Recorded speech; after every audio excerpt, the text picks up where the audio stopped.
Баршаңызға сәлем. Бүгін бізде математика пәні 3-ші сынып 67-ші сабақ.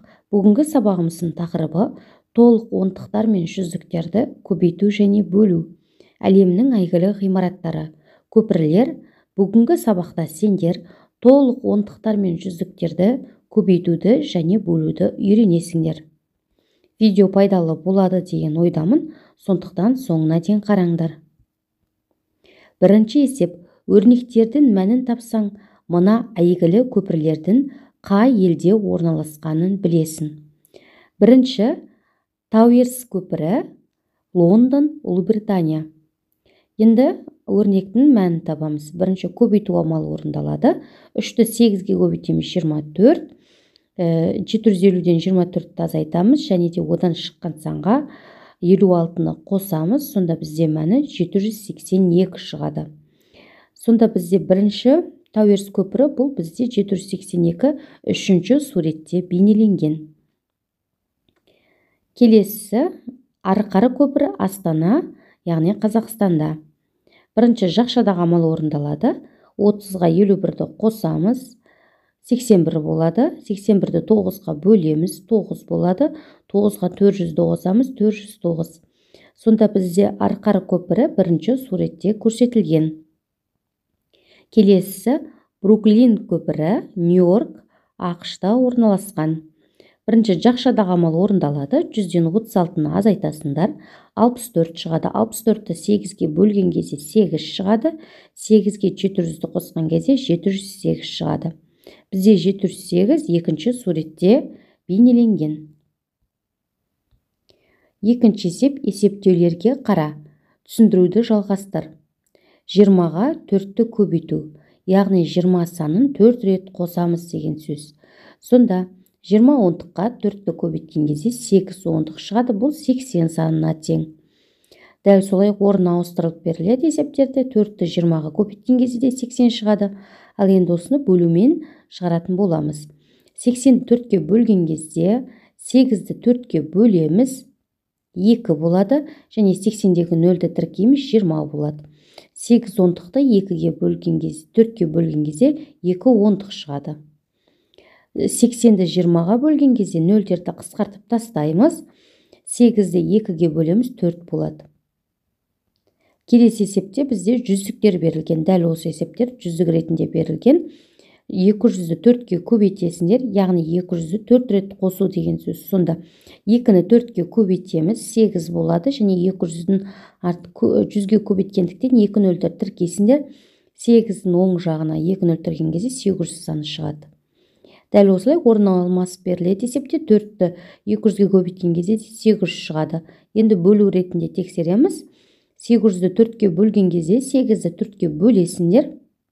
800-дікті 4-ке бөлесіңдер, 2 болады, 200-дік болады. Енді 800-ді 200-ге бөлген кезде 0-дерді қысқартып тастаймыз. 200-дің 2 нөлін, 800-дің 2 нөлін. 8-ді 2-ге бөлесіңдер, 4 болады. Немесе жүздік ретінде осылай шығаруға болады. 800-діктен 200-дікті бөлген кезде 4 қалады деп. Үшінші есеп. Үлгі бойынша тағы да 2 баған құрастырып, оларды шығар. Міне үлгі бойынша есептер берілген. Бұл есептерді уақытпен шығарсаңдар болады. 30-ға 2-ні көбейту, яғни 3-ті 2-ге көбейтеміз, 6 шығады, және оң жағына 1 нөл тіркейміз. 10-ға көбейткен кезде, яғни 60 шығады. Дәл осылай 2-ні 30-ға көбейтесіңдер, 60, 60-ты 2-ге бөлесіңдер, 30 қалады. Ал 60-тан 30-ды бөлген кезде 0-дерді қысқартасыңдар, 6-ны 3-ке бөлген кезде 2 шығады. Міне осылай берілген сандарды шығарамыз. Және де мұнда 50 көбейту 2 деп тұр, яғни 100 болады. 2-ні 50-ге көбейтесіңдер, 100 болады. Және де 100-ді 2-ге бөлесіңдер, 50, 100-ді 50-ге бөлген кезде 2 болады. Дәл осылай сандарды жазып шығасыңдар. Және де назар аударатын, бұл жерде біріншісінде 30-ды 2-ге көбейткен, яғни онтықты бірлікке көбейткен. Ал екінші бағанда 100-дікті бірлікке көбейткен. Міне осыны есімізде сақтаймыз. Және онтыққа көбейтіп бөлген кезде қандай өзгеріс болады? 100-ге көбейтіп бөлген кезде қандай өзгеріс болады? Міне осыны есте сақтаңдар. Санды екі санның көбейтіндісіне көбейту үшін алдымен оны бірінші көбейткішке көбейтіп алу керек. Содан кейін шыққан көбейтіндіні екінші көбейткішке көбейтеміз. Яғни А дегеніміз А, В, С деп аламыз. Яғни В мен С-ны жақсы жаға аламыз, және де орын ауысқан кезде А мен В-ны көбейтеміз және С-ны көбейтеміз. Бұл жерде есептеу тәсілін түсіндірейік. 20-ны 4-ке көбейткен кезде, яғни 20-ны 10-ға көбейтеміз және одан шыққан санды 4-ке көбейтеміз деген сөз. 2-ні 4-ке көбейтесіңдер, оны 10-ға көбейтесіңдер. Екі тәсілмен шығарған кезде де жауаптарының мәні бірдей шығады. Бұл жерде ондыққа және жүздікке көбейтіп көрсетілген.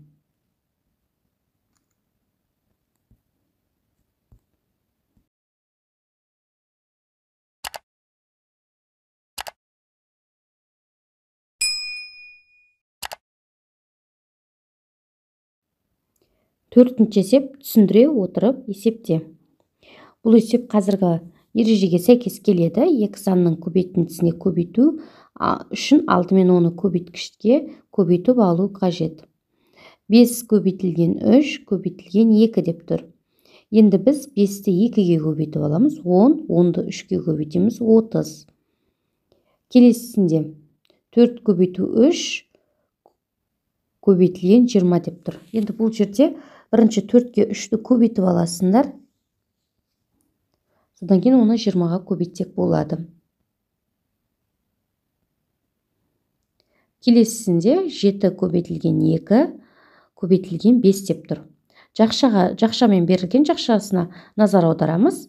Яғни келесісінде 7-ні жақшаның сыртына шығарамызда 2 көбейтілген 5-ті жақшаға аламыз. Міне осылай есептерді шығарамыз. 6 көбейтілген жақшашылған 3 көбейту 5 деп берілген оқулықта. Біз енді 6 көбейту 5 көбейту 3 деп алсақ болады. Келесі бағанда 20 көбейту жақшашылған 5 көбейтілген 8 деп берілген. Біз оны 20 көбейтілген 5, яғни 100 болады. 100-ді 8-ге көбейткен кезде 800 деп шығарсақ болады. Келесі есепте жақшашылған 50 көбейтілген 4 көбейтілген 2 деп беріліп тұр. Яғни біз 50-ді 2-ге көбейтіп аламыз, 100 болады. 100-ді 4-ге көбейткен кезде 400 болады. Бұл бізде есептеудің тиімді тәсілі. Яғни көбейткен кезде 10 шығады, 10-ды келесі санға көбейткен кезде есептің мәнін табу оңай болады. Міне осылай біздегі тиімді тәсіл осы болып тұр. Есеп түсінікті болып жатыр деп ойлаймын. Көбейтіндіні санға 2 тәсілмен бөлуге болады. Бірінші тәсіл, көбейтіндіні қандай да бір санға бөлу үшін алдымен көбейтіндінің мәнін есептеп алып, шыққан мәніне бөлу керек. Ал екінші тәсіл, көбейтіндіні қандай да бір санға бөлу үшін қалғандарын өзгеріссіз қалдырып, кез келген көбейткішті осы санға бөлуге болады. Яғни бізде жақшашылған А көбейтілген В бөлінген С деп көбінесе осы тәсілді қолданамыз. Немесе А-ны С-ға бөліп, оны Б-ға көбейтсек болады. Немесе В мен С-ны бөліп, А-ға көбейтсек болады деген сөз. Бізде енді есептеу тәсілін түсіндірейік. Астындағы есепті 80 бөлінген 4. Яғни 8-ді 10-ға көбейтеміз. 80 болады. 80-ді 4-ке бөлген кезде, яғни 8-ді 4-ке бөлеміз, оны 10-ға көбейтеміз. Бұл жерде 8-ді 4-ке бөлесіңдер 2 болады. 2-ні 10-ға көбейткен кезде 20 болады. Енді жүздікпен берілген есеп, бұл жерде 800-ді 4-ке бөлген кезде дәл ондықтағыдай шығарамыз. 8-ді 100-ге көбейткен кезде 800 шығады. 800-ді 4-ке бөлген кезде, яғни 200 шығады. Немесе 8-ді 4-ке бөлеміз, 2 шығады. 2-ні 100-ге көбейткен кезде 200 шығады. 5-ші есеп есептерді шығар. Яғни шарт құрып шығаратын есептер, барлығына шартты құрып шығарамыз. А тапсырмасы 5 тәтті нан үшін 200 теңге төленді. Сендер дүкенге барып 5 тәтті нан алдыңдар. Соған 200 теңге төледіңдер. Ал егер 320 теңгеге қанша тәтті нан сатып алуға болады? Енді сендер 320 теңгеге неше тәтті нан сатып аласыңдар? Ол үшін бірінші біз бір тәтті нанның бағасын білуіміз қажет. Ол үшін 200-ді 5-ке бөлесіңдер, 40 теңге болады. Демек, бір тәтті нан 40 теңге деген сөз. Енді 320 теңгеге неше тәтті нан аласыңдар? Әр тәтті нан 40 теңгеден болса. Ол үшін 320-ны 40-қа бөлесіңдер, сонда 8 болады. 320 теңгеге 8 тәтті нан сатып алуға болады.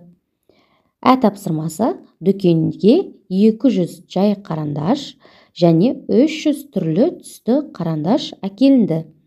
Қарандаштардың 5-тен 1 бөлігі сатылды. Қанша қарандаш қалды? Енді бірінші біз барлығын табамыз. Неше дана екен? 200 қарандашқа, жай қарандашқа түрлі түсті қарандаштарды қосамыз. 200-ге 300-ді қосамыз, бізде 500 болады. Осы 500 қарандаштың 5-тен 1 бөлігі сатылды деп тұр. Бөлік десе бөлеміз. 500-ді 5-ке бөлеміз, 100 болады. Демек, 1 бөлігі 100 деген сөз. 100 қарандаш сатылды деген сөз. 500-ден 100-ді азайтамыз, 400 болады. Сонда бізде 400 қарандаш қалды дүкенде. Тапсырмасы: сырлаушы 30 метр квадрат қабырғасы сырланды. Сырлаушының. Бұл барлық қабырғаның 6-дан 1 бөлігін құрайды. Ол әлі қанша метр қабырғаны сырлауы қажет? Бұл жерде бөлік десе біз бөлеміз, бірақ ескеретін жайт, бұл деген сөз кездескен кезде мен үнемі айтамын, керамал орындалады. Демек, көбейту амалы. Енді 30-ды біз 6-ға көбейтеміз, 180 метр квадрат болады барлық қабырғасы.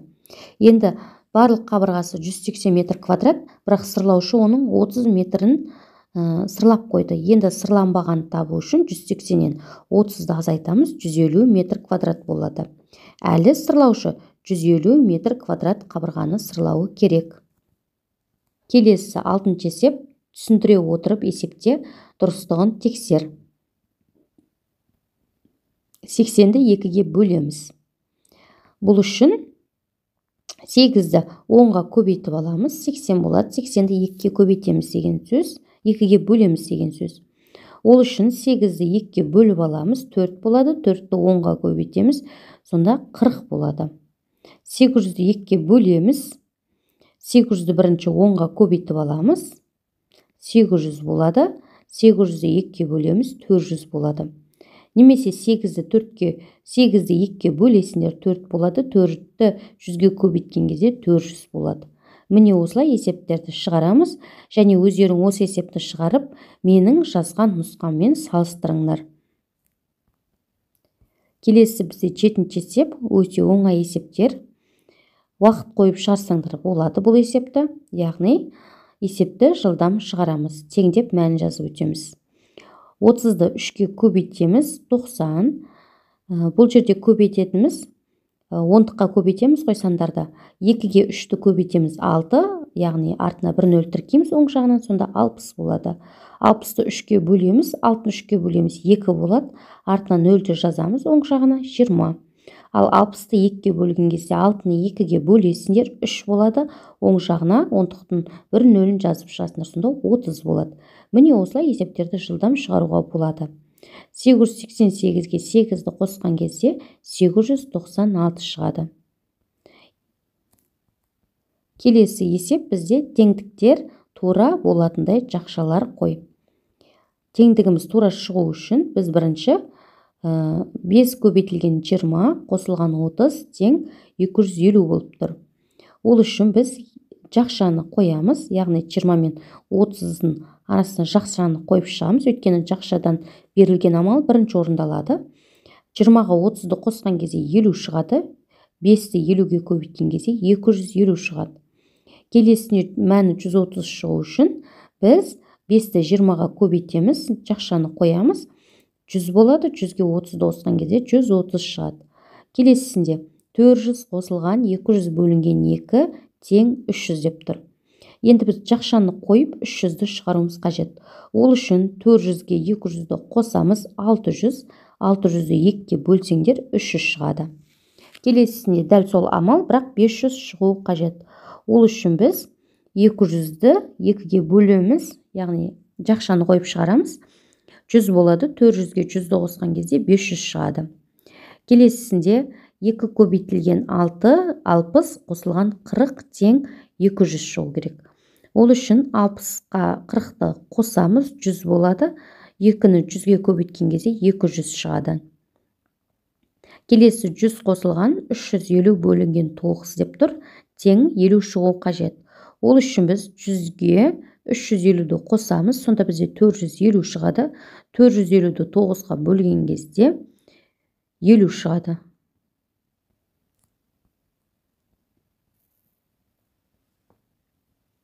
Келесі бізде 9-ыншы есеп. Есепте өрнек, бұл есепті баған түрінде жазып шығарсаңдар болады. 245-ке 39-ды қосамыз. Міне мен өрнек ретінде және баған түрінде жазып көрсеттім. Негізі баған түрінде жазып шығарғандарың дұрыс. 245-ке 39-ды қосқан кезде бірінші 5-ке 9-ды қосасындар, 14 шығады, 4 жазылып, бір ойда қалады.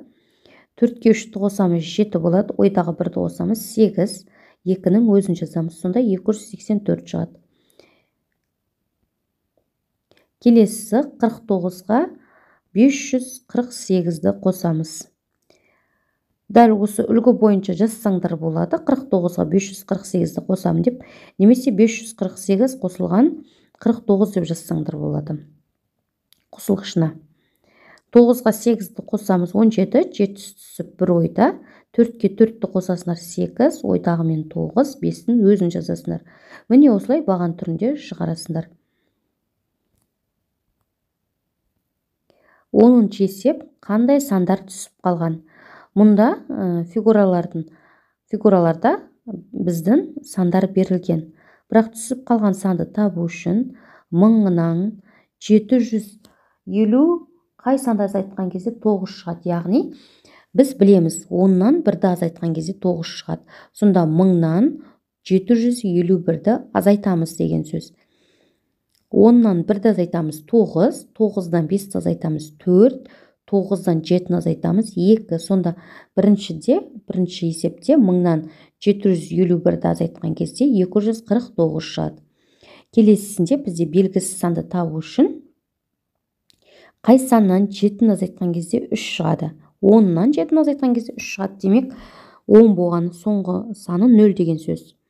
Енді қай саннан 7-ні азайтқан кезде 2 шығады. 9-дан 7-ні азайтқан кезде 2 шығады. Демек, мұнда тағы 0 бар. Және де қарсы сұрадық. 6-ны жазамыз, себебі мұны 6 тағы саннан қарсы сұрағандықтан. Сонда бізде жасырынған сан 600 болып тұр. 600-ден 77-ні азайтқан кезде 523 қалады. Ал келесі санды табу үшін 300 санына белгісіз санды қосқан кезде жалпы 925 шығады. Ол үшін қай санға 5-ті қосқан кезде 5 шығады? Әрине 0-ді қосқан кезде 0 деп жазамыз, және де қай санға 1-ді қосқан кезде 2 шығады? 1-ді қосқан кезде. Сонда 3-ке қай санды қосқан кезде 9 шығады? 3-ке 6-ны қосқан кезде. Сонда бізде түсіп қалған сан 310-ға 615-ті қосқан кезде 925 шығады. Келесі санды табуда өте оңай. Қай санға 4-ті қосқан кезде 0 шығады? 6-ны қосқан кезде. Демек, бұл жерде 6 деген сан бар. 8-ге қай санды қосқан кезде 0 шығады? 1-ді қосқан кезде, яғни 6-да бір ойдағы бір санымыз бар себебі. Сондықтан 6-сы жазылады. 6-ға 4-ті қосқан кезде 10 болады. 0 түсіп бір ойда. 9-ға 1-ді қосқан кезде 8-ге 1-ді қосқан кезде 9, ойдағы мен 10. Сонда бізде түсіп қалған сан 86-ға 14-ті қосқан кезде 100 шығады. Бүгінгі сабағымыз осымен аяқталды. Сабақ ұнаса, лайк басып тіркелуді ұмытпаңдар.